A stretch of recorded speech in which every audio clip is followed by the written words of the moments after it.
আসসালামু আলাইকুম সম্মানিত ভিউয়ার্স। বিগত দুইটা ভিডিওতে আমরা খুচরা ব্যাংকিং এবং পাইকারি ব্যাংকিং সম্পর্কে বিস্তারিত আলোচনা করেছি। এই ভিডিওতে আমরা খুচরা ব্যাংকিং এবং পাইকারি ব্যাংকিংয়ের মধ্যে পার্থক্য দেখব।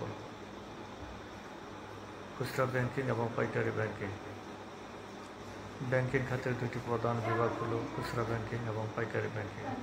এদের মধ্যে কিছু গুরুত্বপূর্ণ পার্থক্য রয়েছে যা উপস্থাপনায় বিশ্লেষণ করা হলো।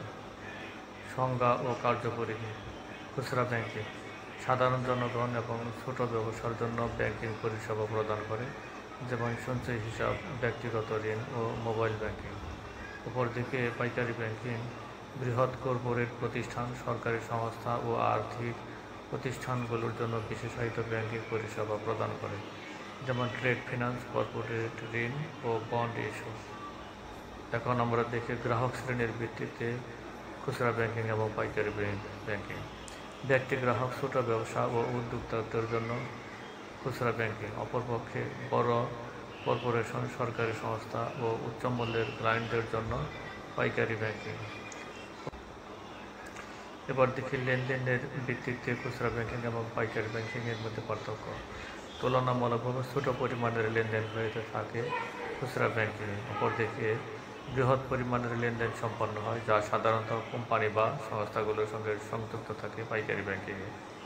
ঝুঁকি ও মুনাফার ভিত্তিতে খুচরা ব্যাংকিং এবং পাইকারি ব্যাংকিংয়ের মধ্যে পার্থক্য। খুচরা ব্যাংকিং ঝুঁকি কম, তবে মুনাফার পরিমাণও তুলনামূলকভাবে কম। অপরপক্ষে পাইকারি ব্যাংকিংয়ে উচ্চ ঝুঁকি কিন্তু সম্ভাব্য মুনাফার পরিমাণ বেশি। খুচরা ব্যাংকিং এবং পাইকারি ব্যাংকিংকে নিম্নলিখিত ছক আকারেও প্রকাশ করা যায়, যেমন পার্থক্যের ধরন। খুচরা ব্যাংকিং, পাইকারি ব্যাংকিং। পার্থক্যের ধরন হলো প্রধান গ্রাহক। ছোট ব্যবসা ব্যক্তি, ছোট ব্যবসা পরিবারের সদস্যরা হলো প্রধান গ্রাহক খুচরা ব্যাংকিংয়ে। আর পাইকারি ব্যাংকিংয়ে বড় কর্পোরেশন, সরকার, আর্থিক প্রতিষ্ঠান ইত্যাদি হলো পাইকারি ব্যাংকের প্রধান গ্রাহক। ঋণ সুবিধা। গৃহ ঋণ, গাড়ির ঋণ, ক্রেডিট কার্ড ঋণ খুচরা ব্যাংকিংয়ে প্রদান করা হয়ে থাকে। অপরপক্ষে কর্পোরেট ঋণ, বাণিজ্যিক ঋণ, সিন্ডিকেট ঋণ প্রদান করা হয় পাইকারি ব্যাংকিংয়ে। আমানত সুবিধা। সঞ্চয় হিসাব, চলতি হিসাব, স্থায়ী আমানত হয় খুচরা ব্যাংকিংয়ে। অপরদিকে উচ্চ মূল্যের ডিপোজিট, নগদ ব্যবস্থাপনা হয় পাইকারি ব্যাংকিংয়ে। বিনিয়োগ সেবা।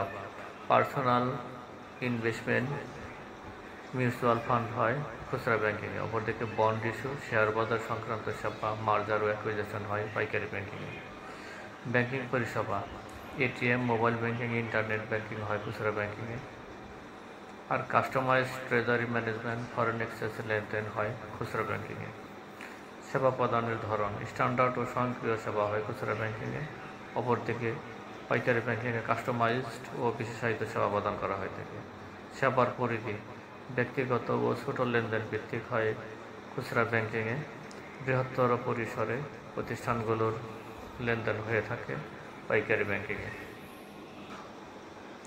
উপসংহার। খুচরা ব্যাংকিং সাধারণ জনগণের জন্য সহজলভ্য ব্যাংকিং সেবা প্রদান করে, যেখানে পাইকারি ব্যাংকিং বৃহৎ কর্পোরেশন, প্রতিষ্ঠান ও ব্যবসার জন্য বিশেষায়িত ব্যাংকিং সেবা প্রদান করে। খুচরা ব্যাংকিং তুলনামূলকভাবে কম ঝুঁকিপূর্ণ হলেও পাইকারি ব্যাংকিং উচ্চ ঝুঁকি এবং উচ্চ মুনাফার সুযোগ সৃষ্টি করে।